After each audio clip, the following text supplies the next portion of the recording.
Baik, acara kita pada malam hari ini berlangsung dengan susunan yang pertama pembukaan dari MC, yang kedua menyanyikan lagu Indonesia Raya dan Mars Telkom University. Untuk para hadirin dipersilakan untuk berdiri.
link barengnya jangan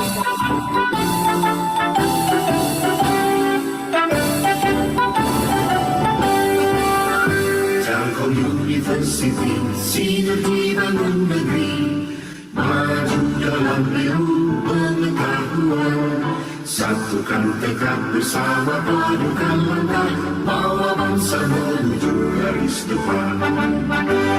Raih cita di asal singkirkan lengan, tingkatkan inovasi, unggulan dan prestasi, semua demi keluhuran bangsa, masyarakat dan bangsa sejahtera. Laksanakan pendidikan dengan semangat pengabdian, ciptakan kehidupan gemilang. Telkom University, kebanggaan Pertiwi, maju dengan karya, berperan bagi bangsa, bagi Indonesia, bagi dunia.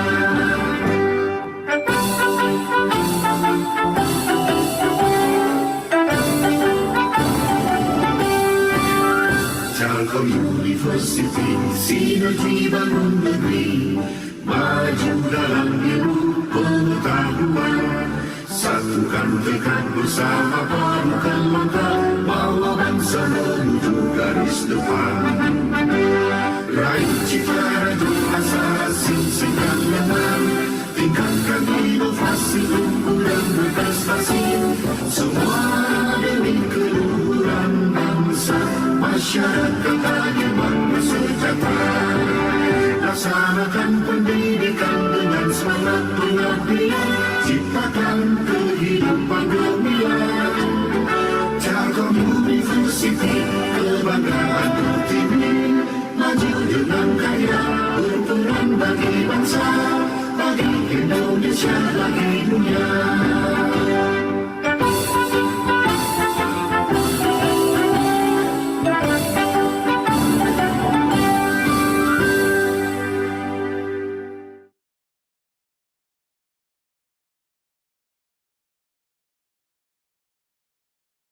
Baik, hadirin dipersilakan duduk kembali.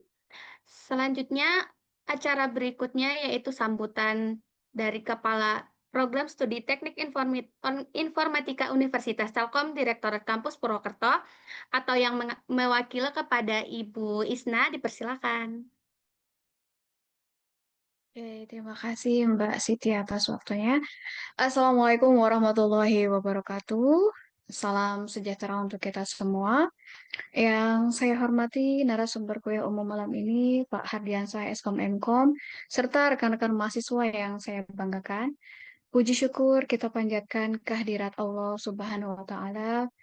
Pada hari ini, kita masih diberi kesempatan untuk belajar dan berdiskusi bersama dalam kegiatan kuliah umum dengan tema antara inovasi dan keamanan digital.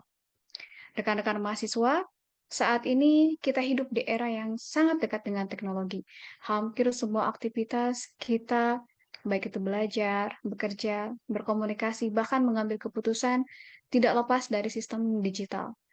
Inovasi hadir begitu cepat dan seringkali menawarkan kemudahan yang luar biasa. Namun, di sisi lain, semakin canggih sebuah teknologi, semakin besar pula tantangan yang menyertainya. Isu keamanan data, privasi pengguna, penyalahgunaan informasi, hingga etika dalam penggunaan teknologi menjadi hal yang tidak bisa kita abaikan begitu saja. Disinilah pentingnya kita memahami bahwa inovasi dan keamanan digital harus berjalan beriringan. Melalui kuliah umum ini, khususnya dalam konteks mata kuliah sosioinformatik dan keprofesian, saya berharap rekan-rekan tidak hanya melihat teknologi dari sisi bagaimana cara kerjanya, tetapi juga dari sisi bagaimana dampaknya bagi manusia dan masyarakat. Kita ingin mencetak lulusan yang tidak hanya cakap secara teknis, tetapi juga memiliki kesadaran sosial, etika, dan tanggung jawab dalam memanfaatkan teknologi. Saya mengajak rekan-rekan untuk mengikuti kuliah umum ini dengan santai, namun tetap fokus. Jangan ragu untuk bertanya, berdiskusi, dan menyampaikan pendapat. Karena dari diskusi itulah pemahaman kita akan semakin berkembang. Akhir kata, saya mengucapkan terima kasih kepada narasumber yang telah berkenan berbagi ilmu dan pengalaman, serta kepada seluruh pihak yang telah mendukung terselenggaranya kegiatan ini. Selamat mengikuti kuliah umum malam ini. Semoga ilmunya berkah dan bermanfaat, khususnya bagi kita dan umumnya bagi lingkungan sekitar kita. Wassalamualaikum warahmatullahi wabarakatuh. Baik, terima kasih Bu atas sambutannya. Selanjutnya masuklah kita ke acara inti, yaitu penyampaian materi dari narasumber kita Bapak Hardiansah, Eskom, Mkom, dan moderator kita pada malam hari ini ada Saudari Sinta. Kepada Bapak Hardiansah dan Saudari Sinta dipersilahkan. Oke. Baik, terima kasih banyak kepada Mbak Siti atas kesempatannya. Selamat malam Bapak Ibu dosen dan rekan-rekan mahasiswa. Saya Sinta Sarwo yang akan menjadi moderator kuliah umum pada malam hari ini. Topik yang akan kita bahas sangatlah krusial di era saat ini, yaitu antara inovasi dan keamanan digital. Untuk mengupas tuntas hal ini, telah hadir narasumber yang kita undang, yaitu Bapak Hardiansah Eskom, Mkom. Beliau merupakan lulusan S1 STMIK, Akakom, dan S2 Universitas Amikom Yogyakarta. Saat ini beliau aktif menjabat sebagai Direktur pada PT Lauba Tekno Indonesia, CEO LKP Unicom Yogyakarta, dan serta dosen di Universitas Aisyah Surakarta. Bapak Hardiansah, kami persilakan untuk memaparkan materi selama 1 jam ke depan. Waktu dan tempat kami silakan. Iya, terima kasih. Suara saya jelas nggak ya? Jelas, Pak. Jelas, Jelas, Pak. jelas. Ah ya, jelas ya. Izin share screen ya.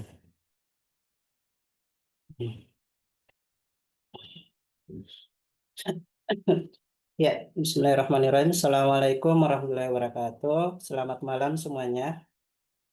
Malam, Pak. Malam, Pak. Iya, selamat malam semuanya. Eh, Sebelum masuk ke materi kuliah umum kita malam ini ya, mungkin tadi udah sedikit apa namanya disampaikan tentang latar belakang saya. Jadi selengkapnya ini untuk latar belakang saya, monggo jika adik-adik mahasiswa dan yang ingin kenal lebih dekat nanti bisa main ke kantor di Jogja. Iya, eh, sebelumnya saya mengucapkan terima kasih atas undangan dari Bapak Ibu semuanya dari Universitas Telkom Purwakarta ya. terima kasih untuk Bapak Ibu semuanya, khususnya dari pihak kampus ya, Bu Nenen dan kawan-kawan gitu. Sebelumnya juga tahun kemarin sempat ada dosen dari Universitas Telkom Purwokerto juga yang dikirim ke kantor kami untuk belajar cyber security. Namanya Pak Wawan. Saya kurang tahu di kampus bagian apa gitu. Sempat belajar di kantor kami juga. Ya, mungkin ini sekilas profil saya selaku pembawa materi malam ini ya. Ya, jadi ketika ini kita langsung masuk aja yang mempersingkat waktu. Jadi insya Allah nanti di akhir saya lebih pengen banyak sesi diskusi ya. Sebenarnya kalau kita mau langsung praktek demo masalah hacking juga malam ini kayaknya bisa menarik juga. Mudah-mudahan waktunya mencukupi. Nanti di akhir sesi ada sedikit, insya Allah nanti kita akan kirimkan ke mahasiswa atau peserta malam ini yang aktif ya. Kita ada baju khusus cyber security nanti. Oh, nah.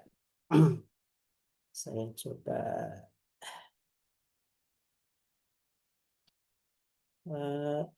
kita ada baju khusus cyber security. Soalnya nanti kita akan kirimkan ke salah satu peserta yang kita anggap terbaik lah. Mungkin 2-3 orang. Soalnya nanti kita akan kirimkan ke alamatnya langsung dari kantor. Eh, Nanti kurang lebih bajunya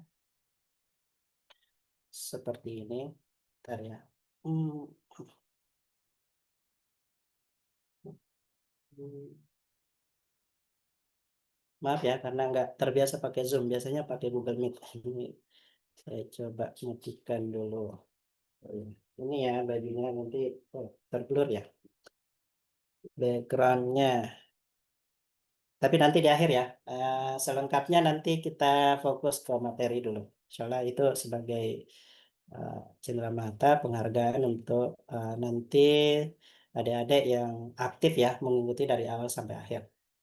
Harapannya tidak sampai pada malam ini aja, tapi terus berlanjut karena materi ini sangat dibutuhkan untuk saat ini ya. Apalagi kebutuhan untuk sebagai seorang uh, paint test itu sangat besar saat ini di dunia industri. Nah, kita langsung masuk ke materi aja.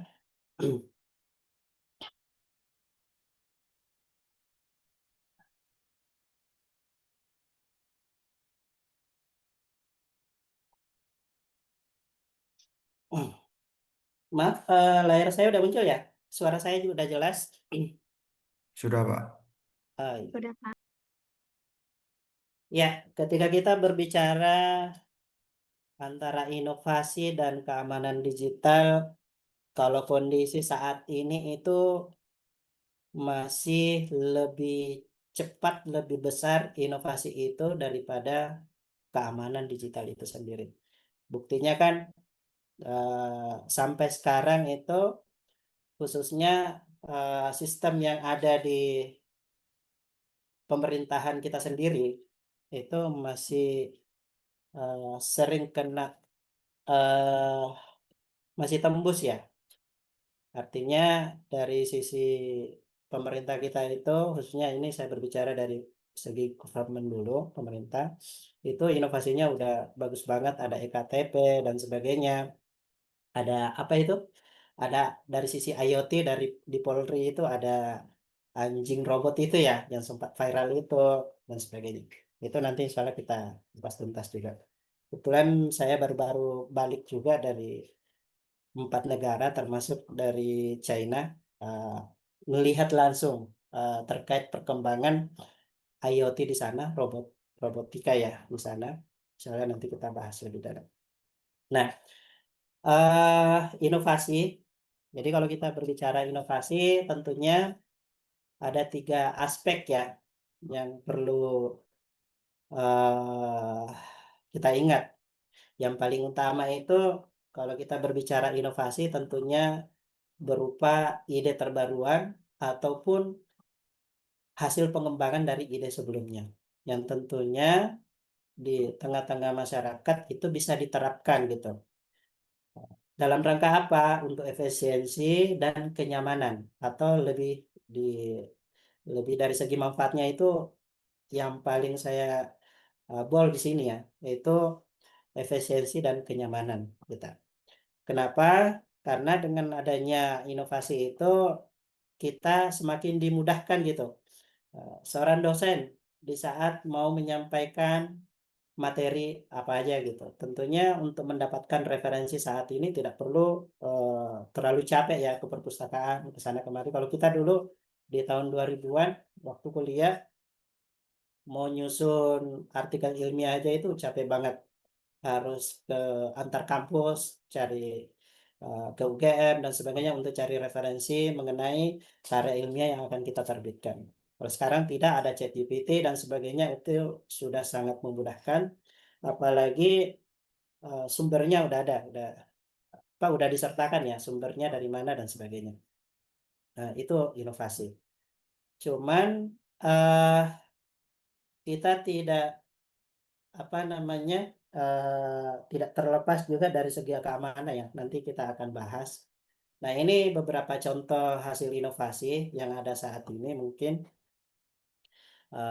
beberapa saya contohkan ya. Nah, ini saya contohkan plus nanti kita akan kritik satu-satu juga. Karena ternyata dari hasil inovasi ini khususnya dari government atau dari pemerintahan itu memang udah bagus, tapi ya banyak yang masih bermasalah. Nah, ini yang akan menjadi perhatian kita sebagai seorang akademisi, sebagai seorang mahasiswa, bahwasanya di saat kita ingin membuat inovasi, khususnya di bidang digital ya, digital itu kita jangan sampai melupakan dari sisi keamanan. Memang saat ini dari pemerintahan kita udah sangat bagus, ada EKTP dari Kemendagri, itu dari sejak 2006 ya atau 2000 berapa gitu, itu udah mulai diundang-undangkan sampai sekarang berjalan untuk memudahkan kita sebagai warga negara seperti itu. Walaupun saya sendiri secara pribadi di saat proses perekaman EKTP itu mungkin paling terakhir gitu. Seandainya mungkin bukan ketua RT saya yang datang ke rumah minta harus datang perekaman EKTP, nggak datang. Karena ya sebagai seorang praktisi di bidang keamanan jaringan, itu kan kita udah paham sendiri bagaimana keamanan data kita di Indonesia. Dan itu terbukti tahun kemarin itu PDN kita, Pusat Data Nasional kita, itu kebobol. Seperti itu. Terus dari EKTP ini kan berkembang ya. Nanti bisa narik data ke e-tilang yang bisa digunakan di Polri. Jadi untuk Bank Indonesia untuk ini sangat kita rasakan ya sebagai seorang apa namanya yang mudah nggak mau bawa lagi uang tunai, ini sangat bermanfaat banget untuk kita e-money ini, dan kita masih terhitung terlambat sebenarnya. Karena kemarin waktu saya ke China itu, kalau kita di Indonesia kan kebanyakan yang pakai QRIS itu kan orang kalangan menengah ke atas ya, ataupun mahasiswa dan sebagainya. Tapi kalau di China kemarin waktu saya ke sana, itu ternyata yang model pembayaran pakai QR code itu bahkan pengemisnya gitu di sana. Jadi saya keluar, kebetulan agak susah cari masjid di sana.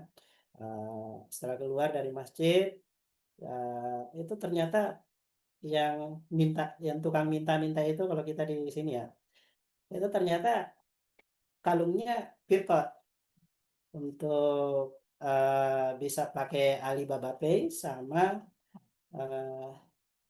WeChat ya, kalau nggak salah. Nah, itu di China seperti itu. Nah, bisa jadi ke depan ya kita akan seperti itu juga. Uang tunai itu akan mulai kita tinggalkan. Karena buktinya di sana itu setiap saya mau belanja, mau naik taksi online dan sebagainya udah nggak menerima tunai gitu. Nah, ke depan bisa jadi akan seperti itu juga di Indonesia. Kita akan mengarah ke sana.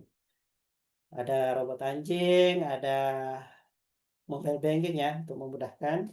Terus dari swasta sendiri atau kalangan umum itu perkembangan IoT dan AI ya.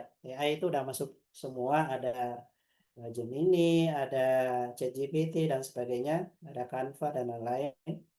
Yang dulunya mau kita desain itu buat desain banner dan sebagainya itu harus ada pengetahuan dasar tentang CorelDRAW. Sekarang dengan Canva itu udah memudahkan ya, orang awam pun bisa gitu.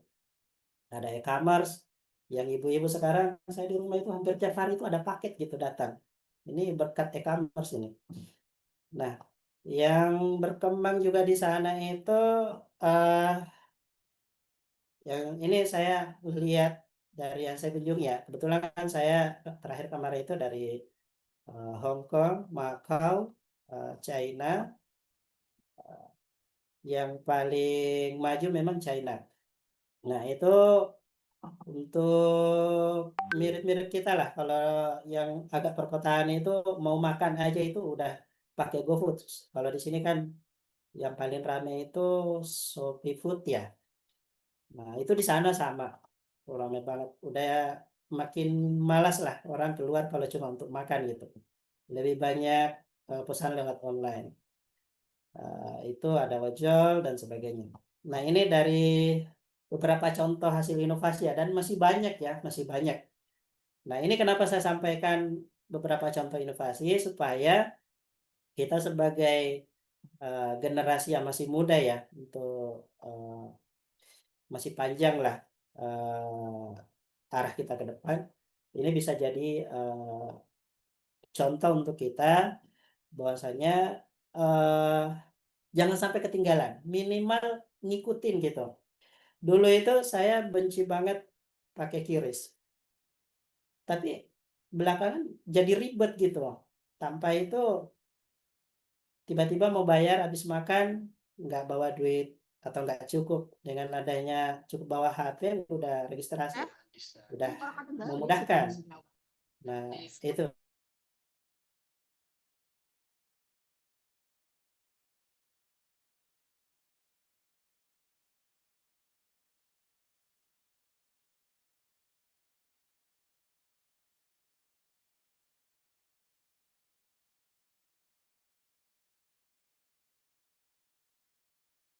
Permisi Pak, Ya, gimana? mic-nya ke-mute barusan.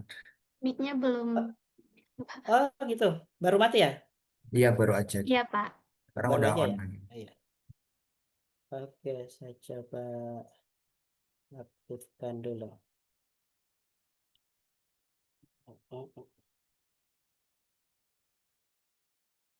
Suara saya udah kedengaran belum? Sudah, Pak. Sudah ya? Oke, saya lanjut ya. Ini kita mulai yang menarik nih, masuk terkait keamanan. Tapi sebelum masuk ke keamanan, ini saya coba sharing ya beberapa contoh ini terkait robot-robot yang saya kunjungi di China kemarin. Ini yang robot anjingnya Indonesia ya, harganya di sana cuma 10 jutaan, di sini 3 miliar gitu. Ini di China, Indonesia. Ini nanti selengkapnya di sini kebetulan ada 12 negara yang pernah saya kunjungi, tapi memang yang paling menarik itu di China gitu, kalau dari segi teknologi ya. China, terus Uni Emirat Arab, internetnya saya akui di sana di Uni Emirat Arab. Ya, kalau dari ibadah mungkin sebagai seorang muslim tentu di Saudi. Nah, kita coba lanjut ke materi, yaitu beberapa contoh yang saya sampaikan tadi dari segi keamanan. Ya, dari segi keamanan sendiri ini yang perlu kita perhatikan gitu. Jadi yang pertama itu memang inovasi itu mendorong perubahan yang sangat cepat ya. Jadi ada Android, dia bermula dari Android dulu kan kita masih pakai Nokia, dari Nokia beralih ke BB, BBM ya, kelahiran tahun 90-an masih dapat masa-masa itu. Sekarang ke Android yang familiar sekarang kalau untuk sosial media yang paling utama itu WA ya, WhatsApp gitu. Itu kita di Indonesia, kalau di China beda. Kok di China Google itu diblok gitu, diblokir. Jadi aksesnya itu terbatas di sana. Kita harus pakai VPN, pakai proxy kalau mau akses. Bahkan untuk Google Map-nya aja di sana nggak bisa kita pakai karena nggak akurat, karena diblokir pemerintah sana. Ya tentu karena ada perang dagang, perang secara militer antara China dengan Amerika. Jadi masing-masing produk itu dibatasin. Kenapa? Itu bagian dari AI yang bisa disalahgunakan oleh lembaga tertentu yang untuk bisa memata-matai seseorang. Jadi itu saya kita netral ya. Itu hal yang wajar gitu, saling memblokir seperti itu. Itu hal yang wajar. Hanya mereka di sana ada produk sendiri juga. Nah, itu dari segi inovasi yang begitu cepat ya. Terus yang kedua, karena semakin inovatif, semakin besar permukaan yang sebagai jalan ya serangan bagi seorang hacker. Jadi karena inovasi itu mempermudah, ya tentunya itu akan jadi celah juga bagi seorang hacker. Contohnya gini lah, paling simpelnya. Laptop saya itu dulu-dulu waktu masih kuliah karena belum paham terkait keamanan ya, nggak mau pakai password gitu. Ribet mau buka laptop aja pakai password gitu. Tapi belakangan setelah saya tahu begitu pentingnya baik handphone dan sebagainya, bahwa semuanya itu harus pakai password ya, saya jadinya ya nggak masalah, ribet gitu, harus masukin PIN dulu, kata sandi atau scan sidik jari ya. Yang paling mudah kan scan sidik jari untuk memudahkan. Ya, itu memang dari segi inovasi untuk memudahkan. Kalau sebelumnya kan belum ada itu, jadinya kita serba repot dan bisa jadi celah untuk seorang hacker. Terus apakah ada celah untuk itu? Pasti akan ada karena tidak ada sistem yang dijamin aman. Pasti semua sistem itu ada celahnya. Buktinya aja Google, Microsoft sampai sekarang masih buka apa namanya lomba ya sebagai babunti untuk siapa yang mendapat celah nanti dilapor, nanti dapat reward dari mereka. Itu sampai sekarang masih buka. Ada teman juga di sini salah satu instruktur cyber security kemarin ikut dapat juga dari Google penghargaan seperti itu karena dapat celah untuk salah satu aplikasi Google. Jadi inovasi itu memang cepat berkembang, tapi tanpa keamanan justru akan merugikan ya. Kenapa? Karena nanti akan ada kebocoran data. Dari kebocoran data itu pencurian identitas. Ada kalau kemarin itu kan waktu data kita di PDN, Pusat Data Nasional kita itu dikunci ya, pakai virus ya. Nah itu bukan cuma dikunci sama mereka udah ambil gitu. Jadi saya itu habis ngecek, itu kan ada aplikasi bisa ngecek juga email kita udah berapa kali bobol. Ternyata data saya itu udah pernah kebobol di BPJS Ketenagakerjaan. Di Tokopedia udah pernah juga kebobol. Apalagi di PDN kemarin. Jadi kita udah telanjang sebenarnya. Terus apa yang bisa kita lakukan ya? Bagi yang punya uang banyak ya sisa was-was aja. Kita harus menyadari bahwasanya sewaktu-waktu rekening kita bisa terkuras gitu dan sebagainya. Karena data kita udah diperjualbelikan di luar sana. Dan itu terjadi berawal dari kebocoran data di pemerintah kita sekarang. Dan juga di pihak swasta, baik itu di Tokopedia, sempat kebobolan, dan beberapa aplikasi terkenal lainnya ya, yang kita mungkin sempat registrasi di situ. tentunya dengan kebocoran data itu, ya orang yang niat jahat bisa disalahgunakan gitu.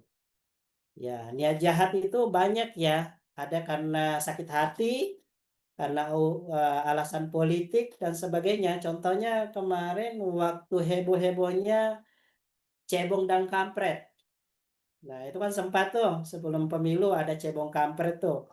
Itu saling menelanjangi datanya tokohnya satu sama lain gitu. Contohnya yang sempat saya ikuti itu Adi Permadi Arya ya, Permadi Arya atau Abu Janda. Itu datanya, alamatnya di mana sesuai KTP ya. Eh, Nomor teleponnya apa itu kan kebocoran datanya di Telkom kalau nggak salah. Dan beberapa contoh kasus yang lainnya itu ditelanjangi, di-share di dunia digital. Mungkin sebagai orang awam, ketika datanya tersebar di internet, malah merasa bangga gitu, terkenal. Tapi bagi kita yang paham, yang punya kehati-hatian cukup tinggi, misalnya saya ya sebagai seorang bisnismen yang eh, hampir tiap pekan itu berurusan dengan pejabat-pejabat tinggi, dengan petinggi-petinggi perusahaan, itu sangat-sangat hati-hati. Itu nggak boleh kita publish gitu. Kenapa? Karena bisa jadi ketika kita ada urusan muamalah di luar atau dagang yang tidak sesuai, misalnya berkonflik, itu berbahaya. Karena saya pernah merasakan tahun 2011 kalau nggak salah, 2011 itu saya ada masalah dengan salah satu klien untuk pembuatan aplikasi ya yang kita tangani ya. Itu ancamannya sampai ke anak saya. Anak saya akan dicari di sekolahnya dan sebagainya. Makanya kan saya itu sekarang hati-hati banget, nggak pernah posting anak saya itu sekolah di mana, itu hati-hati banget itu. Dan seterusnya. Misalnya saya lagi, contohnya kemarin saya lagi keluar negeri, ke Turki. Ya, saya nggak mau posting pada saat saya lagi di Turki. Saya postingnya itu sebagai story pada saat saya udah datang ke Indonesia. Kenapa? Karena orang yang memata-matai kita, mengintai kita, itu bisa menjadi celah bagi mereka. Oh, ternyata nggak ada di rumah, sisa istri dan anaknya. Ya udah kita datang dan sebagainya. Itu kan banyak kejadian ya, banyak kejadian-kejadian kayak gitu, pencurian, pembunuhan dan sebagainya. Itu pentingnya privasi ya. Dan ini sebenarnya udah diatur ya di undang-undang. Cuma masalahnya secara aturan udah bagus dari pemerintah. Cuma kesadaran dari masyarakatnya yang kurang. Malah mempublish. Semuanya serba diumbar. Lagi makan bersama keluarga, lagi di ranjang, lagi di mana, semuanya udah serba diumbar sekarang. Itu yang di Indonesia yang sangat ini ya, karena kesadarannya masih kurang. Berbeda dengan di luar. Waktu saya ke daerah Eropa itu, mau foto orang aja itu kita ditegur, walaupun mau foto sendiri. Eh, jadi itu sebagai bentuk kehati-hatiannya ya. Bahkan kita mau foto di sana itu harus izin gitu. Kita di Indonesia enggak ngeprint dan sebagainya tanpa ini ya, tanpa etika ya. Padahal kalau di luar itu udah ada undang-undangnya pelanggaran tentang privasi ya dan sebagainya. Ini tentang keamanan di hutan. Nah, saya lanjut dulu ya sebelum kita diskusi. Ini beberapa contoh kasus ya, karena kurangnya keamanan digital kita di Indonesia. Seperti yang saya sampaikan tadi, itu diantaranya kasus pusat data nasional kita. Itu hampir 3 pekan ya. Dan itu apa? Yang ada di dalam itu ada 210 instansi. Jadi ada 210 layanan instansi yang ada di PDNK kita. Apa yang terjadi waktu pembobolan itu? Di antaranya kantor imigrasi down, harus cek secara manual. BPJS terus sempat bermasalah. Yang dapat beasiswa LPDP sempat juga. Itu yang informasi yang berkembang ya, dan banyak lagi ya yang terkena dampak dari kebobolan pusat data nasional kita di tahun 2024 itu. Tahun kemarin ya, di bulan Juli seperti itu. Itu serangan yang pertama. Nah, terus yang kedua diantaranya itu kebocoran data BPJS itu di tahun 2021. Ini yang lebih duluan ya. Ini setelah saya cek data saya ternyata udah bocor juga. Jadi seperti itu. Nah, ini membuktikan bahwa lemahnya perlindungan data pribadi kita. Jadi di Indonesia ini udah lengkap gitu. Kita yang udah hati-hati dipaksa untuk registrasi di salah satu platform, itu ternyata platformnya sendiri dari segi keamanan lemah. Ada juga yang memang ya nggak peduli masalah keamanan, malah diumbar gitu di sosmed, semuanya serba diumbar. Jadi memang di Indonesia ini udah ada lengkap. Nah, itu. Nah, terus di kasus yang ketiga, ini yang paling kita antisipasi untuk teman-teman semuanya. Jadi kalau tadi kita udah berbicara masalah inovasi, inovasi itu bagus, perkembangannya luar biasa gitu. Tapi akibat dari inovasi itu, ketika kita salah langkah, ya salah satu contohnya seperti ini yang terbaru di bulan Mei 2025 ada 550 juta hilang di rekeningnya itu secara tiba-tiba. Ini kebanyakan kasus di BNI dan BRI ya. Saya nggak bermaksud menjelek-jelekan, tapi kebanyakan kasusnya gitu. Kok BRI banyak yang kena kasus? Karena pengguna mobile banking BRI banyak yang orang-orang desa yang nggak paham gitu keamanan. Jadi wajar. Ya, cuma dikirimin phishing, diklik, masukin user password, token dan sebenarnya sembari ditelepon udah bisa kita ambil alih mobile bankingnya, kita transfer ke rekening mana yang kita inginkan dan sebagainya. Jadi itu yang terjadi ya. Nah, ini yang paling banyak ini di hanya 17 menit 204 miliar dana rekening hilang dibobol. Ini baru-baru di tanggal 25 September 2025. Ini contoh tentang kasus saldo rekening yang dibobol cracker ya. Kalau hacker itu sebenarnya baik, jahat itu cracker. Nah ini contoh yang kasusnya udah beberapa bulan sebelumnya. Terus kasus yang terbaru mana? Nah ini kita bisa cek. Ini saya coba share ya. Kasus yang secara real time gitu. Nah, udah banyak ya. Ini udah ada 156 yang ikut kuliah umum pada malam ini. Nah, kasus yang terbaru itu kalau kita mau ngecek itu saya kebetulan ikut juga salah satu, bukan ikut ini ya sebagai partisipannya, tapi ikut memantau gitu perkembangan yang ada. Nah, kalau teman-teman mau mengikuti perkembangan tentang peretasan data yang ada di Indonesia itu nanti bisa ngikutin yang ini. Saya coba share ya.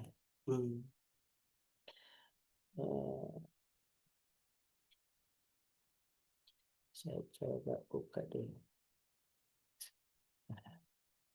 Tapi ini untuk, tolong jangan disalahgunakan ya. Ini untuk kebutuhan sebagai edukasi aja untuk pembelajaran. Jadi saya tunjukkan situs ini dalam rangka untuk pembelajaran aja. Jangan, oh ternyata web kita ada terdaftar di situ gitu. Bisa kita cek juga Telkom. Kayaknya udah ada terdata di dalam. Nanti kita cek. Ini sebagai untuk pembelajaran aja, edukasi ya, bukan dalam rangka menjelek-jelekan atau mengajari teman-teman. Jadi di sini ada komunitas namanya hex.or.id. Ini data secara real time hasil web-web atau sistem yang dibobol oleh hacker-hacker yang ada di Indonesia.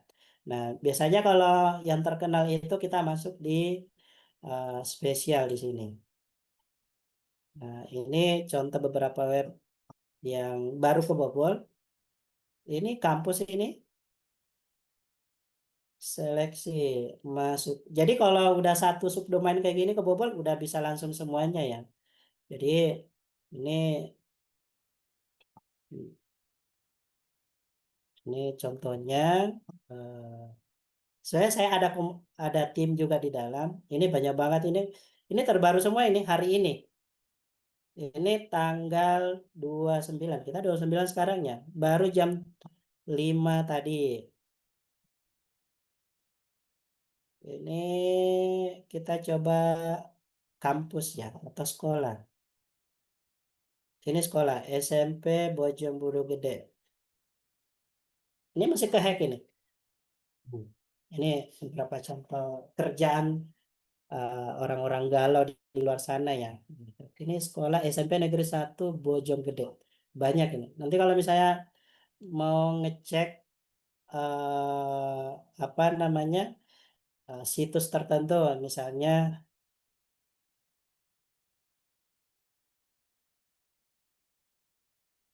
wah Telkom banyak ini.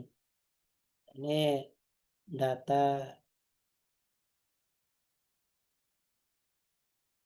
ini rata-rata yang kena SMK ya, SMK Telkom. Jakarta bis IT Telkom Jakarta ini sempat kena juga dan sebagainya. Seperti itu. Ini contoh aja sebagai referensi bahwasanya hacker di luar sana itu ada ratusan bahkan ribuan yang aktif setiap saat ya. Dan paling aktifnya itu kalau malam hari seperti ini gitu. Nah, itu nanti bisa dicek di hacks.fire.id. Tapi jangan cek nama saya di situ ya. Ada kebetulan ada tim juga di situ nanti. Nah, kita lanjut ke materinya dulu, nyelesain ini tinggal dikit. Jadi itu beberapa contoh apa namanya yang kerjaan para hacker ya yang ada saat ini. Jadi kita masuk ke nyelesain dulu nih. Ya. Nah, ini yang kita paling takutkan kan kalau rekening kita sampai terjadi kayak gini gitu. Nah, itu udah berkali-kali kalau rekening di PT Lauba itu udah berkali-kali pengen dibobol dengan berbagai macam cara yang paling susah, paling mudah itu udah pernah masuk ke kita.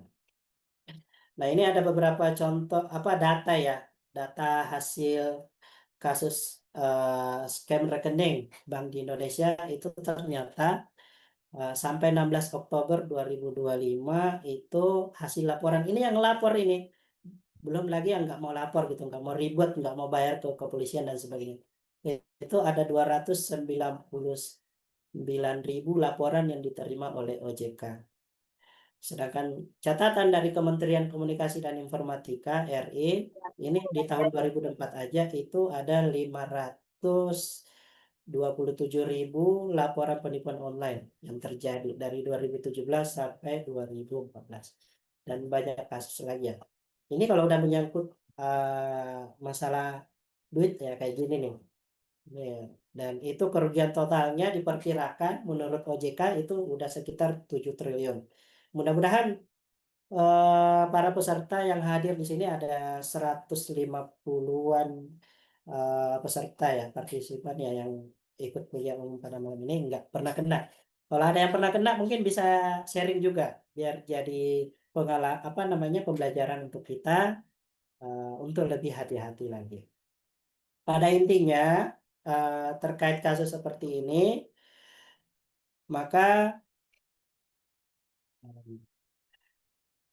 ini yang menjadi tantangan utama kita ya. Jadi tantangan utama kita itu kenapa semua itu bisa terjadi gitu? Karena banyak produk itu diluncurkan dulu, baru dites bugnya gitu. Jadi kasus yang saya lihat di kalangan developer selama ini itu kebanyakan ya kalau berinovasi atau membuat aplikasi ataupun web dan sebagainya itu yang diutamakan itu inovasinya dulu, manfaatnya dulu gitu. Masalah security-nya itu belakangan. Ya wajar sampai terjadi seperti itu. Jadi yang kedua ini yang paling tidak disadari oleh kita semua. Yang paling tidak disadari. Apa itu? Bahwasanya teknologi terbarukan itu itu merupakan resiko terbaru. Contohnya ChatGPT, Gemini dan sebagainya, Canva, itu bisa jadi memang bagian dari inovasi AI yang memudahkan kita ya sebagai penggunanya, tapi perlu juga kewaspadaan kita untuk masalah data pribadi kita jangan sampai diupload ke situ, karena itu bisa disalahgunakan, baik itu dari kalangan developernya mereka sendiri yang punya akses ke data kita, ataupun ketika sistem itu keblokir, kena hack gitu, kebobol, itu bisa disalahgunakan seseorang untuk mengambil data kita di situ untuk sebagai bahan acuan, mengambil data-data kita yang lain termasuk rekening tadi dan sebagainya ya. Jadi kalau film-film di luar negeri itu semakin hati-hatinya itu kalau habis terima paket itu sampai kardusnya dibakar gitu. Semakin hati-hatinya. Kalau kita di sini malah enggak ya, malah alamat kita, alamat lengkap kita itu dipublish, bahkan dibuatin rumah saya itu titik Google Map-nya ada gitu, sampai dibuatin kayak gitu. Saya itu dari dulu teman-teman sering nanya, alamat rumahnya di kalau kantor ya kita memang harus publish ya kantor, karena itu bagian dari transparansi untuk memberikan keyakinan pada customer. Tapi kalau rumah pribadi kita usahakan jangan gitu.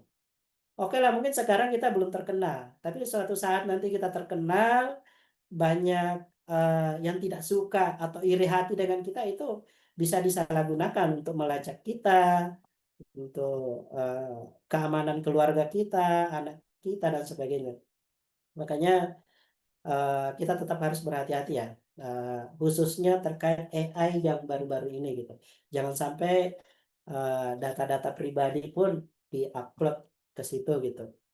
Kecuali mungkin Google Drive ya, Google Drive saya masih percaya selama ini, bahkan saya langganan sendiri yang 2 tera per bulan itu, yang 2 tera ya, itu data-data penting saya upload di situ. Tapi kalau yang lain saya masih lebih hati-hati gitu. Nah, ini kenapa bisa terjadi? Ya, nomor 3 ini karena kurangnya kesadaran keamanan. Salah satunya itu bagi mahasiswa yang paling sering itu dosen juga ya, banyak juga yang masih sering lalai. HP atau laptopnya tidak menggunakan password gitu, atau PIN atau apalah, kunci gitu. Yang tidak semuanya orang bisa langsung lihat. Setidaknya ada keamanannya lah, pasangkan. Karena itu pintu pertama gitu. Jadi sama kayak kita punya rumah, ya pintu keamanan kita yang pertama itu sebelum pintu rumah kita ya pagar kita dulu.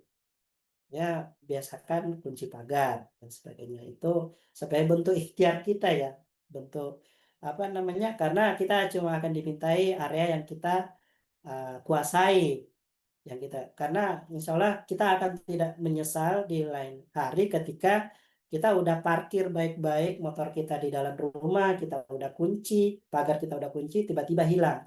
Soalnya penyesalan kita itu enggak terlalu besar gitu dibanding kita lalai pagar aja kita sering nggak kunci, terus panasin motor sembari ditinggalin.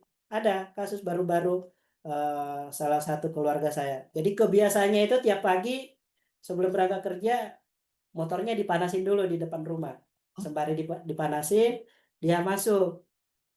Qadarullah ternyata ada orang yang udah perhatiin selama ini. Nah, setelah berjalan beberapa bulan, dia panasin, masuk ke rumah sambil sarapan, keluar itu motornya udah hilang. Lihat di CCTV ada 2 orang gitu yang culik, tapi ya sampai sekarang nggak ketahuan. Itu salah satu bentuk kelalaian kita ya, terlalu apa namanya, dari segi keamanan kita itu sangat kurang gitu. Yang kedua, email, WA, dan semua sosmednya itu tidak menggunakan kode autentifikasi. Ini wajib ya, jadi pada teman-teman semuanya, adik-adik mahasiswa itu sebisa mungkin sosmednya itu menggunakan kode autentifikasi. Itu wajib. Kenapa? Biar ketika ada yang mau ambil alih WA kita, karena sekarang WA kita itu berbahaya ya kalau udah diambil alih sama orang lain. Karena itu bisa jadi kode token untuk mengirim kode token untuk mengakses mobile banking kita. Jadi hati-hati. Banyak kasus kan ya WA-nya diambil alih dulu sebelum mobile bankingnya diambil alih. Nah, salah satu yang sering terjadi ya karena tidak menggunakan kode keamanan 2 tingkat itu. Terus yang kedua, yang sering terjadi, WA-nya kebobol sampai ke rekeningnya kebobol, itu nomor WA-nya udah mati gitu. Nomor WA-nya udah mati, tapi nomor WA itu masih kedaftar di mobile banking.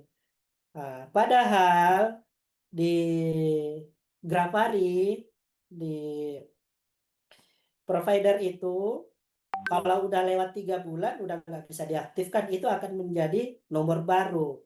Nah, si hacker-hacker ini biasanya ngincar nomor-nomor yang sebelumnya aktif, tunggu 3 bulan, terus mereka beli gitu. Dan bisa jadi ada juga oknum orang dalam. Nah, ada kasus yang saya baca di internet itu kasusnya seperti itu. Akhirnya semua tabungannya terkuras. Kenapa? Karena bisa diambil alih semuanya menggunakan kode yang dikirimkan ke nomor handphonenya yang udah mati. Kemudian udah aktif kembali di providernya karena udah lewat dari 3 bulan, melewati masa tenggang, diambil alih oleh orang lain. Seperti itu. Nah, yang paling penting ini pakai PIN dan password yang tidak mudah ditebak. Jangan pakai ulang tahun pernikahan, ulang tahun diri kita, atau kode-kode yang mudah diingat. Jangan ya, itu diusahakan. Memang sih, inovasi itu memudahkan. Namun, kalau mau jaga keamanan itu kita harus ribet. Ribetnya apa? Saya aja itu uh, password untuk masuk ke mobile banking saya, PIN saya, itu antara yang satu dengan yang lain beda. Email saya yang satu dengan yang lain beda. Sosmed saya yang satu dengan yang lain beda. Semakin ribetnya. Harus hafal banyak. Ya, tapi bagi saya nggak masalah daripada kebobol nanti kan mending saya ribet gitu. Yang penting saya catat gitu di kertas atau di mana supaya pada saat lupa saya tinggal buka, saya bisa login. Kenapa harus beda-beda masing-masing akun? Karena ketika satu kebobol, misalnya nih, yang paling banyak kejadian itu ibu-ibu kan ini juga, mahasiswa juga. Registrasi ke salah satu platform. Itu password yang dimasukkan, itu sama dengan password Facebooknya, password emailnya. Nah, kalau udah dikirimin link phishing yang kayak gini udah gampang banget ini. Gampang banget kita ambil alih. Seperti itu. Terus yang paling banyak terjadi ini karena memang belum memiliki pengetahuan dasar tentang tanda-tanda situs phishing maupun scammingnya. Itu yang terjadi di tengah-tengah masyarakat kita. Jadi inovasi itu memang berkembang cepat, lebih besar daripada kesadaran keamanan kita. Itu yang terjadi di tengah-tengah masyarakat sehingga apa ya banyak terjadi pembobolan data dan sebagainya di tengah-tengah lapangan. Terus cara mengatasinya gimana gitu? Cara mengatasi atau menjembatani keduanya seperti apa? Nah, khususnya sebagai seorang developer atau sebagai pengembang atau sebagai pemilik project lah. Itu dari awal memang keamanannya udah didesain. Jadi keamanannya itu di awal dipikirkan dulu sebelum dirancang gitu. Kasus yang terjadi, aplikasi-aplikasi yang kita develop selama ini di pemerintahan, mereka itu fokusnya di yang penting fungsinya jalan dulu, keamanan belakangan. Ini yang terjadi sehingga apa? Mudah kebobol. Mungkin Bu Isna udah paham ya. Saya itu di S1 Stimika Kakom lulusan tercepat ya. 2 tahun 10 bulan S1. Kira-kira ada yang bisa ngikutin 2 tahun 10 bulan S1. Nah, itu salah satu kebetulan ada kalau di Stimika Kakom dulu atau UTDI sekarang ya, itu ada KRS online, itu masih kita bisa bobol. Bahkan sampai sekarang masih bisa tembus gitu. Jadi kalau mau lulus cepat di UTDI Stimika Kakom itu celahnya masih ada. Itu contohnya. Contoh yang mengedepankan inovasi, kemudahan untuk mahasiswa, tapi dari segi keamanan mereka sendiri masih kurang. Kenapa? karena banyak sistem yang saat ini khususnya di pemerintahan, di instansi-instansi itu belum menerapkan standarisasi. Standarisasi terkait atau regulasi standar keamanan di aplikasi-aplikasi atau sistem yang menggunakan data yang banyak ya, menggunakan atau identitas banyak di dalam itu harusnya itu secara aturan dari PDP itu harus diterapkan ISO 27001, 27701. Ini ada teman yang khusus memang kerjanya di penerapan ISO ini ya. Tentunya apa? Untuk menghindari nanti terkenanya Undang-Undang Nomor 27 Tahun 2022 tentang perlindungan data pribadi. Tapi masalahnya undang-undang ini sampai sekarang kayaknya belum dilaksanakan. Buktinya PDN kita kemarin bocor, ya siapa yang mau menghukumi pemerintah kita kan? Seharusnya kan mereka kena sanksi, kita juga ada reward lah. Dan nggak terlalu jauh ke situ pun tanpa mengamankan data yang ada di data nasional kita pun ya sekarang ada deal-dealan dengan Amerika, data kita dijual ke sana. Jadi memang ya kita sebagai masyarakat biasa ya mau gimana mau pasrah aja, sisa pasrah ya, dan lebih mengedepankan kehati-hatian pada diri masing-masing. Karena mau bagaimana data kita, data KTP dan sebagainya itu udah diperjualbelikan lah di luar sana, baik itu secara resmi maupun tidak resmi. Nah, dan yang paling penting ya, kita sebagai orang yang paham tentang keamanan ini, maka tidak cukup hanya memikirkan tentang inovasi, tapi perlu memberikan juga edukasi kepada masyarakat tentang ancaman digital. Ini sangat penting. Makanya kalau saya di rumah, istri, anak itu selalu saya tanamkan, jangan pernah menerima tamu yang tidak dikenal, jangan pernah menerima telepon yang ngaku-ngaku ini bukan saya dan sebagainya. Itu tetap kita edukasi ya, khususnya orang-orang sekitar kita dulu lah yang sangat rentan. Sebelum ke orang di luar sana, orang-orang terdekat kita dulu kita berikan edukasi tentang keamanan digital. Itu sangat penting. Dan yang paling penting sebagai lembaga ya, khususnya ini lembaga, harusnya itu di pentest dulu. Jadi harusnya diuji penetrasi dulu sebelum produk itu dirilis. Tapi kalau sekarang itu kan rilis dulu baru diuji gitu. Makanya wajar ya, hampir tiap menit kalau kita lihat data tadi di hex.or.id itu ya hampir tiap menit ada data yang kebobol. Itu hal yang wajar. Kenapa? Karena datanya dirilis dulu, sistemnya dirilis dulu, baru mikirin masalah keamanan. Harusnya kebalik ya. Diuji dulu keamanannya, baru dirilis. Kok bisa terjadi seperti itu ya? Karena banyak faktor ya. Yang pertama ya memang karena kesadaran tentang ancaman digital itu masih kurang. Yang kedua karena adanya potongan-potongan anggaran ini. Memang dari awal udah dirancang anggarannya sekian gitu.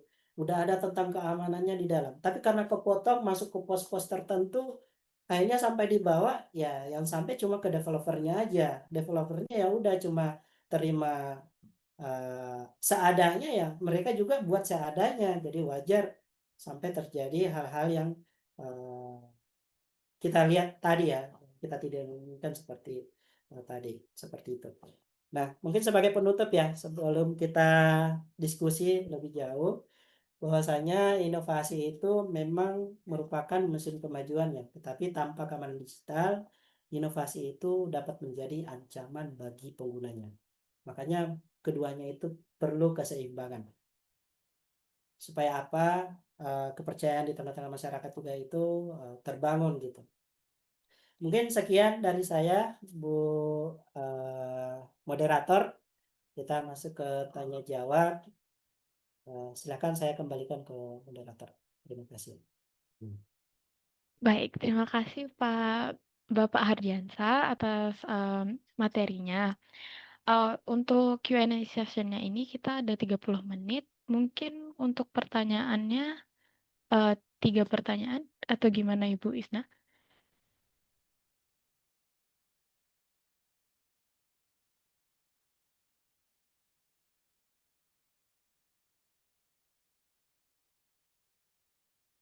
Ya, satu penanya pertama nanti dapat oleh-oleh kaos cyber security dari saya ya. Nanti dikirimkan di Japri ya, alamatnya ke Bu Isna. Nanti dari Bu Isna ngirim ke saya. Ya, penanya pertama. Kalau bisa Izin Pak. pertanyaannya nggak usah berkaitan dengan teori ya. Kalau teori itu semuanya ada di ChatGPT gitu, bisa dijawab. Tapi yang berhubungan kehidupan kita sehari-hari mungkin itu lebih mengena daripada bahas-bahas masalah teori. Silahkan. Ada yang mau nanya? Izin Pak, ini untuk bertanya harus raise hand dulu atau gimana nih Pak? Saya serahkan ke moderator. Oke. Boleh aja Kak langsung perkenalan diri dulu baru pertanyaannya ya Kak. Oke, langsung aja deh. Oke, sebelumnya Assalamualaikum warahmatullahi wabarakatuh. Perkenalkan nama saya Muhammad Abdul Malik. Dengan NIM 23110239. Ini saya sudah menyiapkan pertanyaan sih Pak, yang sebenarnya lagi saya bingungkan juga gitu. Jadi kan kalau di dalam dunia cyber security itu ada konsep yang namanya defense in depth ya, atau pertahanan berlapis, dan juga ada risk based security, yang dimana risk based security ini skala prioritas kita terhadap ancaman tersebut. Jadi kalau ini kan sudah banyak sekali dibahas di dunia cyber security. Nah, menurut Bapak nih, dari pengalaman Bapak gitu selama berkecimpung di dunia cyber security ini, biasanya di bagian mana Pak konsep ini yang paling sering kayak nggak dilakukan atau tidak dijalankan pada praktiknya seperti itu? Dan menurut Bapak nih, penyebab utamanya itu apa sih? Kayak gitu Pak. Terima kasih. Oke, terima kasih Mas Muhammad Abdul ya. Izin saya tanggapi dulu ya. Iya, jadi terkait keamanan itu sendiri, kalau kita berbicara sistem yang skala besar ya, yang pengguna datanya itu banyak gitu. Yang salah satunya contoh aplikasi yang pengguna datanya banyak itu kan kampus, ada KRS online, ojol dan sebagainya. Itu kan memang secara undang-undang itu mereka udah diwajibkan untuk menerapkan keamanan di sistem mereka, diantaranya sebagaimana yang saya sebutkan tadi di ISO 27001 atau 277001, 02, 018 sama gitu. Nah, kalau pengalaman saya selama ini ikut vendor, jadi kebetulan kita di kantor memang kebanyakan vendor pemerintahan ya. Memang yang terjadi itu Mas, yang pertama itu dari pemerintahan itu ketika akan melakukan pengadaan, jadi mereka itu kan untuk pengadaan tahun depan, tahun ini udah dianggarkan, udah disusun gitu rancangannya. Nah, selama ini yang terjadi khususnya di pemerintahan ya, kalau swasta beda. Kalau swasta itu memang profesional. Tapi kalau ini yang saya ceritakan yang di pemerintahan, yang saya alami. Nah, ini kebanyakan mereka itu yang dianggarkan dari mereka itu hanya fokus di inovasinya. Jadi pembuatan sistemnya toh. Ketika berbicara tentang keamanannya, anggarannya ke situ nggak ada gitu. Jadi wajar ketika diserahkan ke developer, ya fokusnya hanya di developer toh bagaimana fitur-fitur yang mereka inginkan itu berfungsi dengan baik.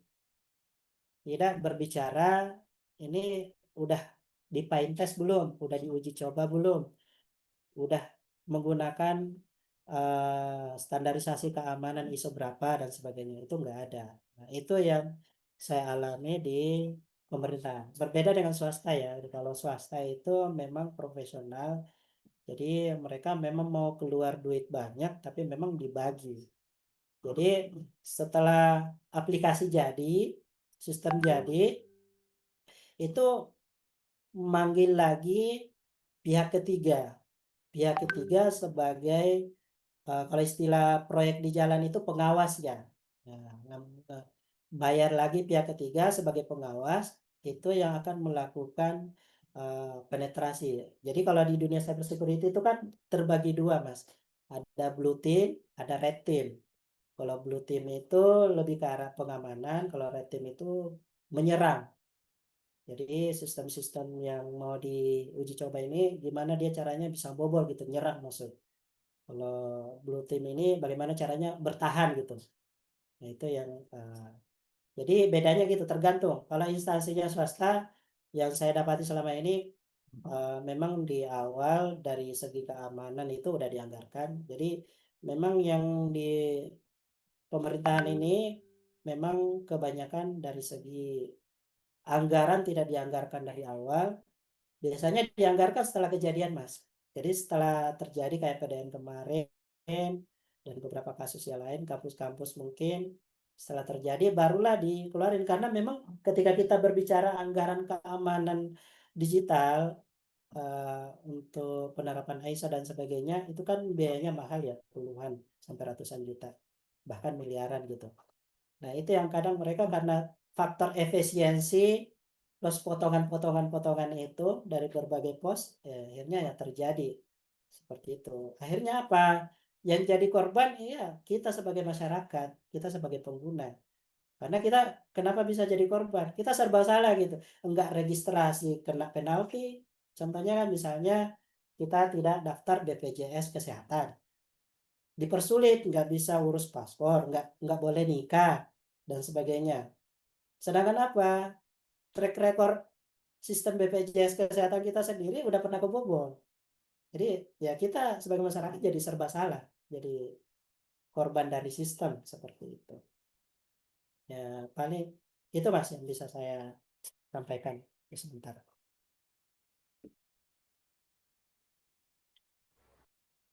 Mungkin ada yang lain. Nah, tolong moderator Baik, Pak. dicatat yang Terima tadi kasih, ya. Pak. Ya, nanti Baik, saya kirimkan, minta dikirimkan alamatnya. baik. Pak, ini ada satu lagi dari Mas Nadif. Boleh, Mas? Silakan.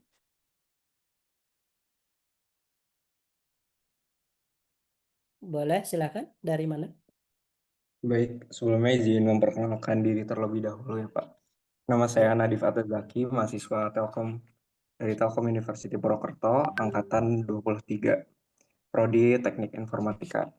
Jadi, pertanyaan saya kan, Bapak kan tadi sempat bilang menunjukkan kalau banyak juga kebocoran data pada pemerintahan kita ya, seperti pada BPJS, terus PDNS, dan itu apakah disebabkan oleh kualitas SDM negara kita itu masih sangat lebih kurang dibandingkan negara-negara maju lain, dan apa itu dikarenakan kurangnya pelatihan dan sertifikasi lebih lanjut, terutama bagi SDM yang memang bertanggung jawab dalam mengamankan data masyarakat di pemerintahan Indonesia, dan apakah ada solusi lain untuk lebih meminimalisir kebocoran data pada negara kita ke depannya gitu Pak. Ya.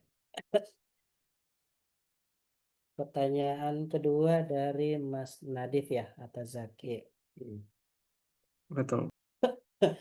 Terkait keamanan atau kebocoran data di pemerintahan kita sekarang ya.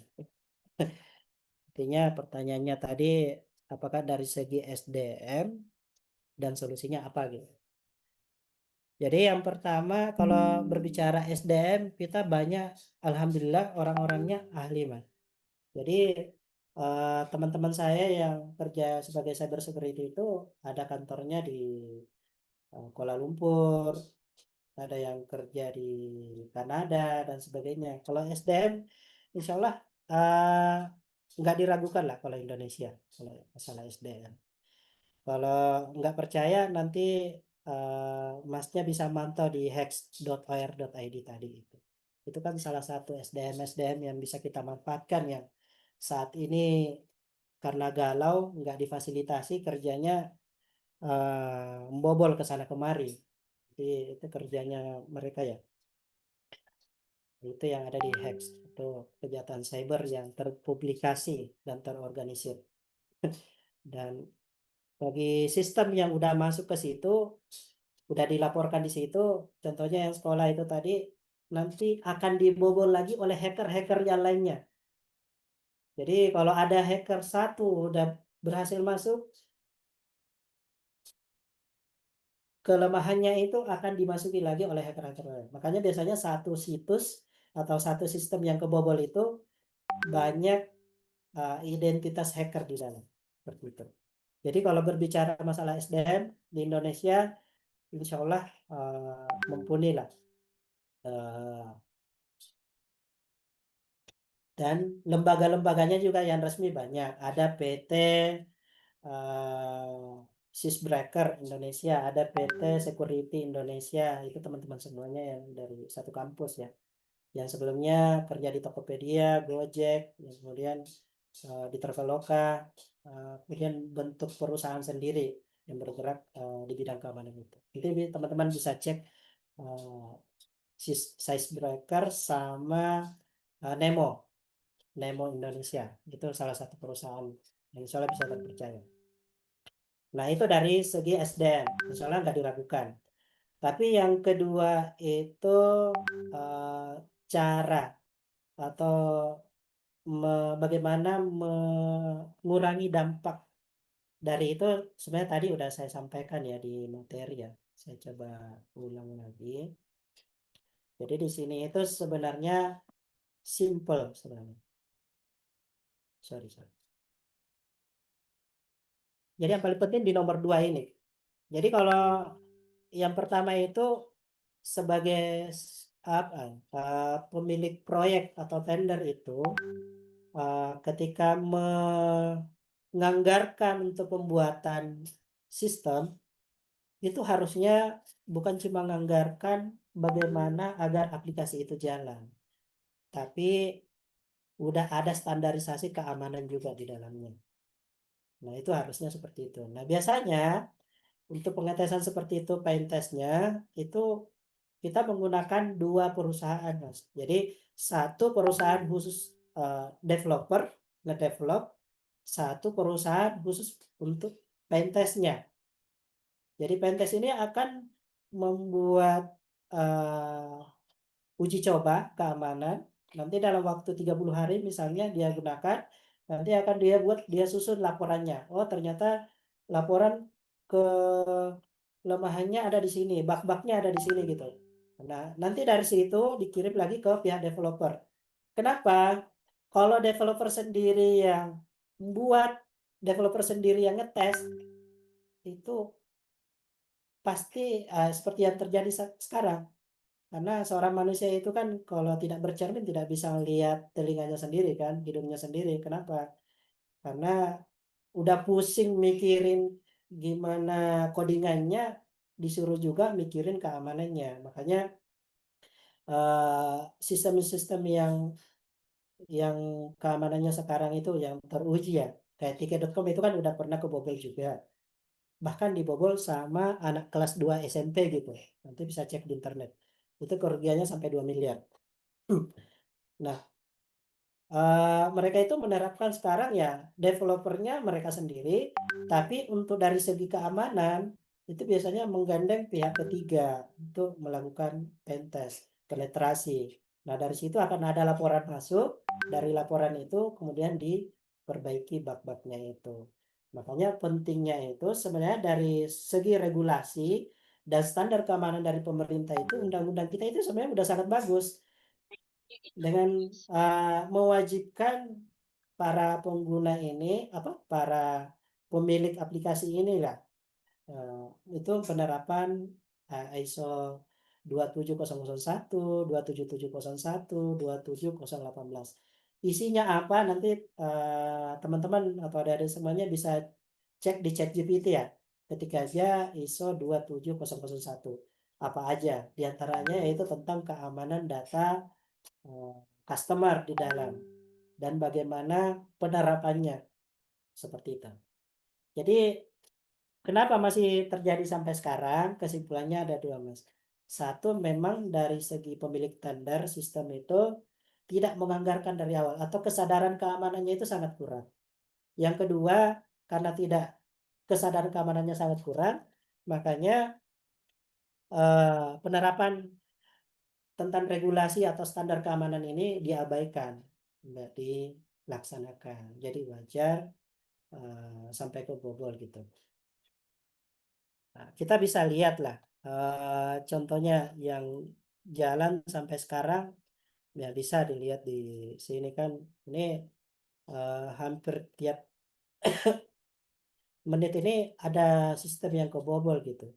Dan bahkan yang kebobol itu sistem-sistem yang apa namanya, pemerintahan dan sebagainya. Ini hampir tiap menit ya. Dan kalau udah ke publish di sini, ya siap-siap nanti udah diserang oleh hacker lain, dan bahkan datanya nanti di dalam bisa ditanamkan virus ya. Ya sewaktu-waktu kalau kita mau masuk, ya bisa kita masuk lagi walaupun udah diperbaiki sistemnya. Selama servernya nggak direset seperti itu. Mungkin itu Mas yang bertanya tadi. Eh, Kalau ada yang Baik, mau terima kasih. tambahkan, Mas Nadif ya. Jadi yang bertanya tadi udah ada dua, Mas Muhammad Abdul dan Nadif Atta. Mungkin satu lagi Bu, Ya, sebelum kita akhiri. Eh, baik. Sebelumnya Mas Nadif, pertanyaan sudah terjawab. Sudah. Terima Oke. kasih. Nah, kita ke pertanyaan terakhir. Boleh di raise hand kalau ada yang mau.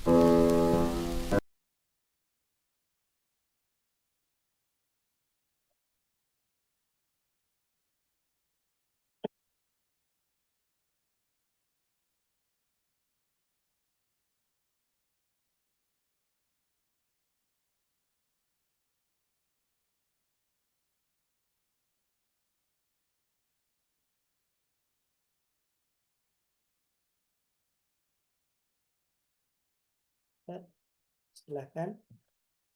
Di sini ada yang pernah diisi kuliahnya sama Pak Wawan nggak ya?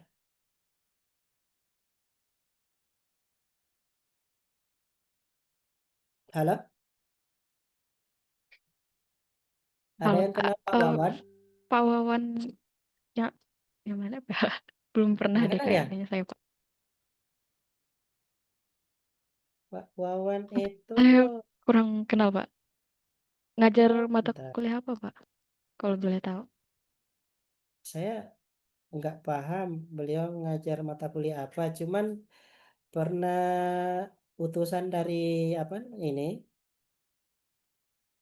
utusan dari kampus Telkom University untuk ikut pelatihan cyber security di kantor. Dosen. Ya, gitu. Itu Pak Gun, Pak Gunawan. Di sini panggilannya Pak Oh, Gun. Oh, no. panggilannya di sana Pak Gun ya. Oh, Kenal Pak. Iya, kami di Pak waktu Gun. ikut pelatihan panggilnya Pak Wawan. Oh, ya. Iya, Gun. Ya, Kalau itu kenal Pak. tetangga mungkin. Oke, untuk pertanyaan terakhir ada Ya, nggak silakan. dapat dapat ini loh, apa baju Ya, hadiah dari ucapin Pak Hardiansah. 3 baju oleh-oleh nih, biar jadi semangat terjun di cyber security juga. Gajinya gede Mas, di atas 20 juta sekarang cyber security. Yang penting ada basic pemrograman gitu aja, mudah dipelajari.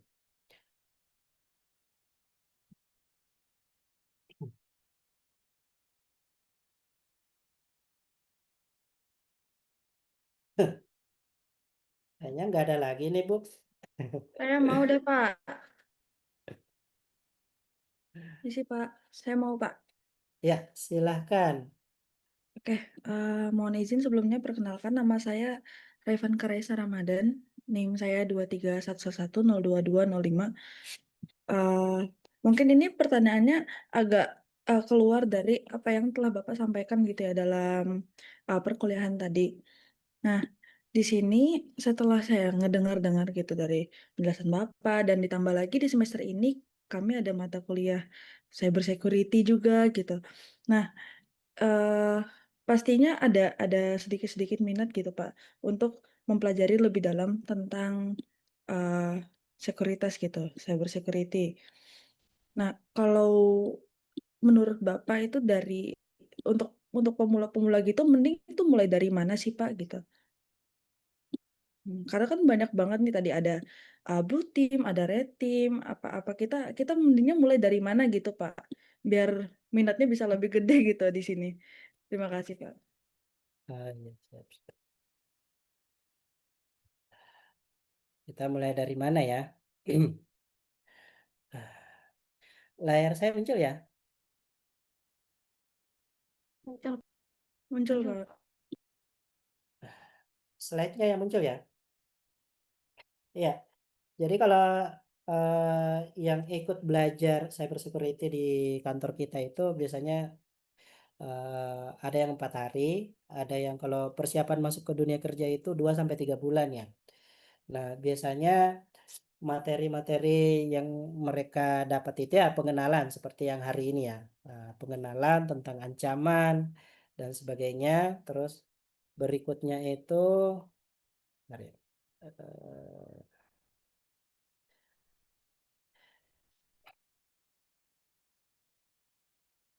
Nah, berikutnya itu kalau udah paham tentang landasan teori ya cyber security itu sendiri, eh, memang yang pertama itu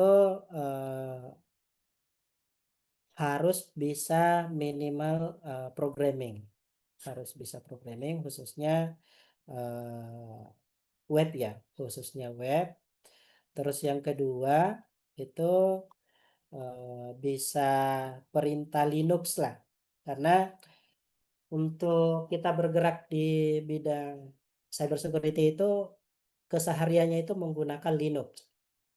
Jadi menggunakan Linux, makanya minimal perintah-perintah kayak CD dan sebagainya yang mudah-mudah lah di Linux itu dipahami gitu.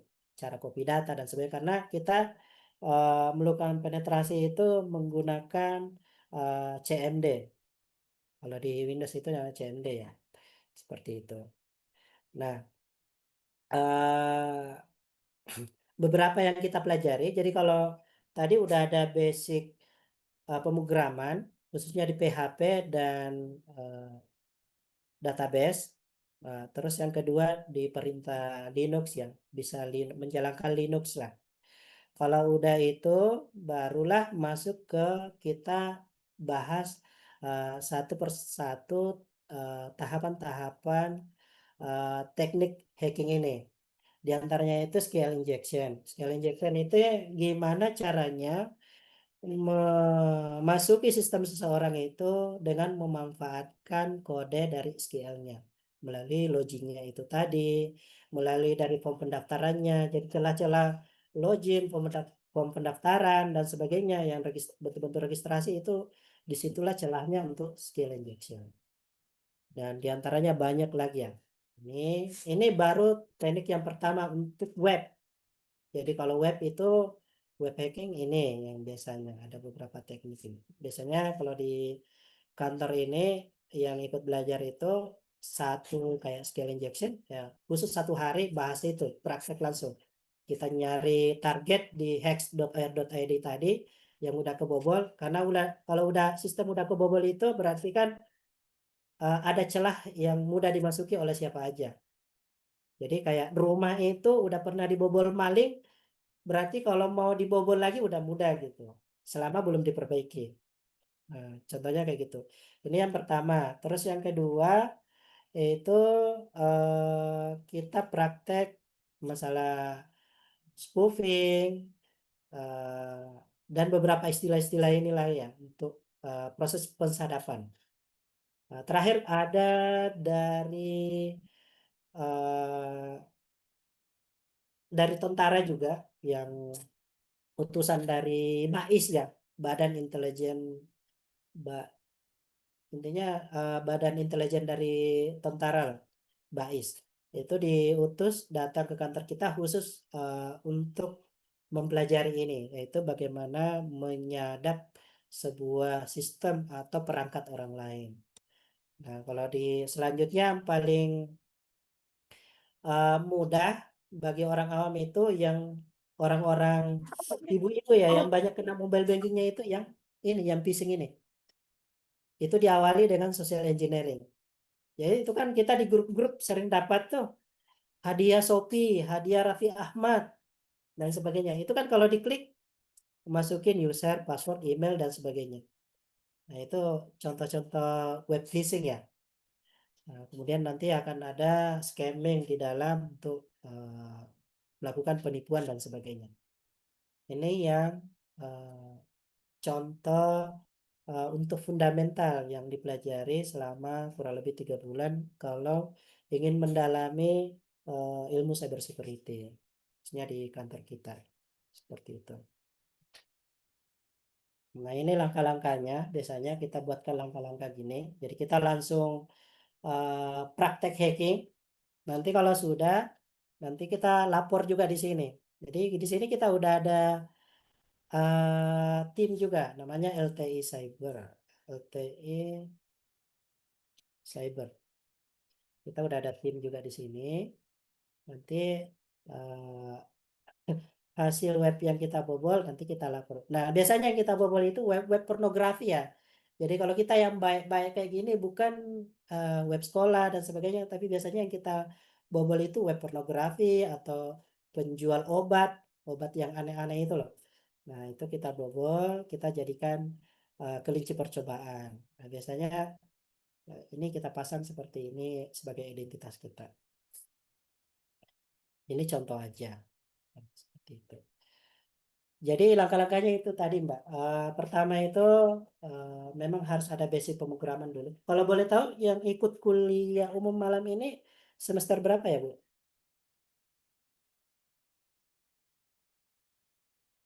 Rata-rata semester berapa yang ikut kuliah malam ini? Semester Mungkin 5, saya Pak. Semester berapa? Keputus tadi? semester 5, Pak. Oh, semester 5. Semester 5 berarti kan udah belajar pemrograman web ya?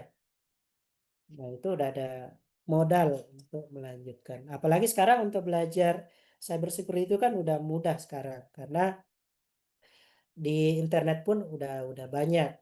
Tapi kalau pengen yang ada mentornya langsung bimbing seperti Pak Gun kemarin itu datang langsung ke kantor minta bimbingan, itu bisa langsung dibimbing gitu. Step by step seperti itu.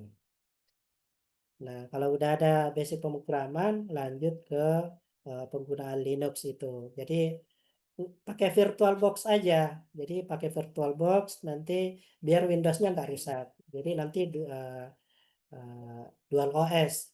Ketika mau belajar hacking, buka VirtualBox-nya untuk buka Linux-nya. Kita juga di kantor kalau belajar, kita nggak langsung instalkan Linux langsung di komputernya enggak, tapi masih pakai VirtualBox dulu. Nanti kalau udah betul-betul serius, fokus di situ, barulah kita install full Linux, nggak pakai Windows lagi. Seperti itu. Contohnya ini komputer saya memang khusus ngajar ya, jadi masih pakai Windows. Tapi kalau untuk keseharian di cybersecurity itu OS-nya beda sendiri dan harus pakai proxy.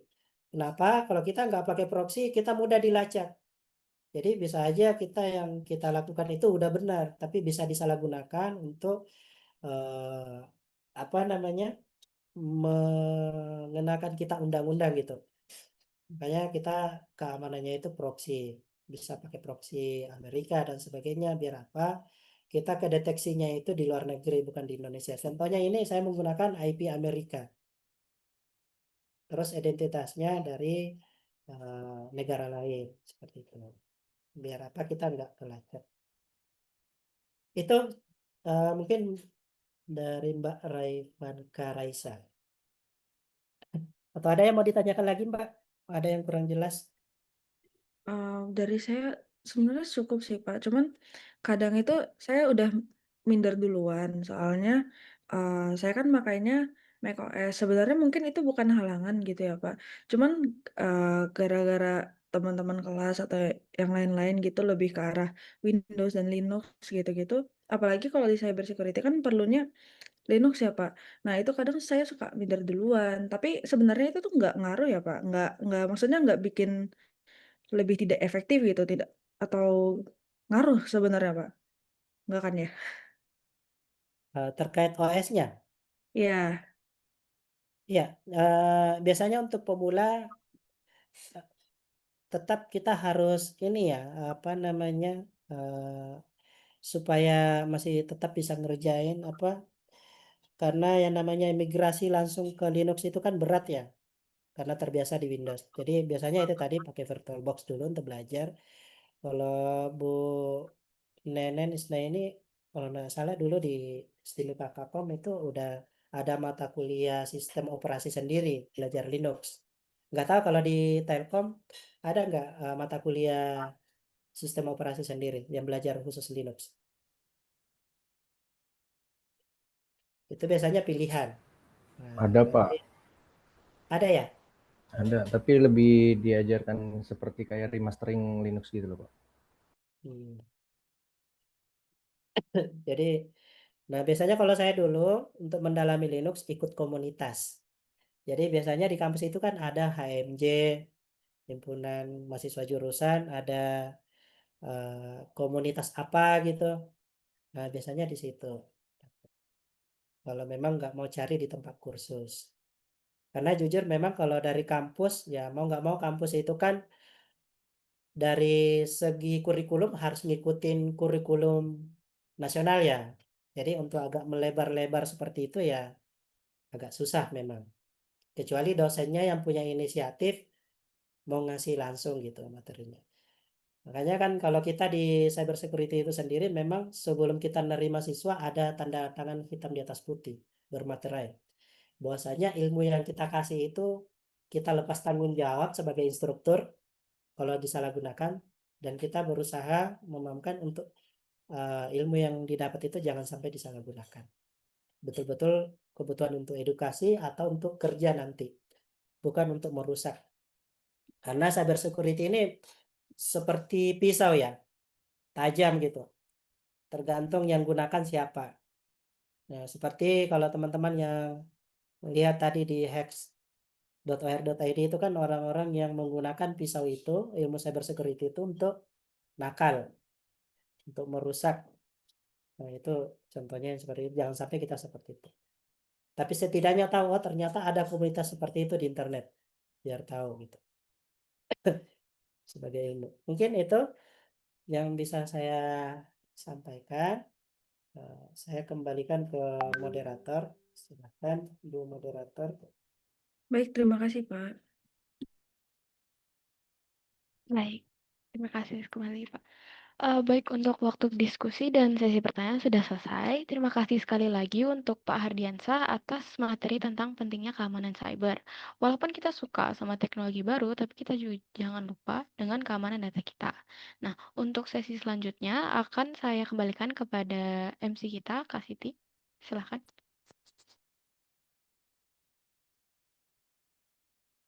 Baik, terima kasih Bapak atas materi yang sangat bermanfaat pada malam hari ini bisa menjadi edukasi antisipasi buat kita ya teman-teman buat lebih menjaga privasi dan data pribadi kita.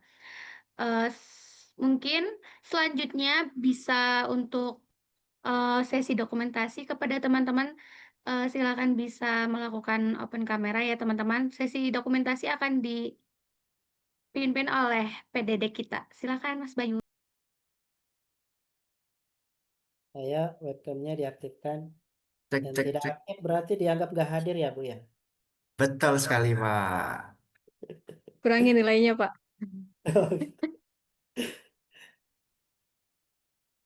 Ayo on cam, guys, on cam. Oke.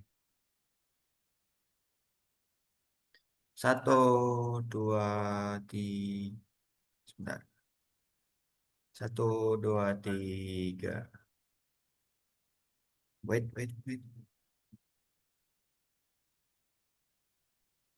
Oke, slide selanjutnya 1, 2, 3. Oke, slide selanjutnya 1, 2, 3. Next. 1, 2, 3. Next. 1, 2, 3. Oke, slide terakhir. 1, 2, 3. Baik, sudah selesai. Saya kembalikan ke MC kita. Terima kasih. Baik, terima kasih Mas Bayu. Selanjutnya, eh, mungkin untuk teman-teman bisa melakukan presensi ya. Untuk linknya sudah di-share silakan di-share teman-teman panitia bisa di-share ya. Oh, udah. Silakan teman-teman bisa presensi di grup chat.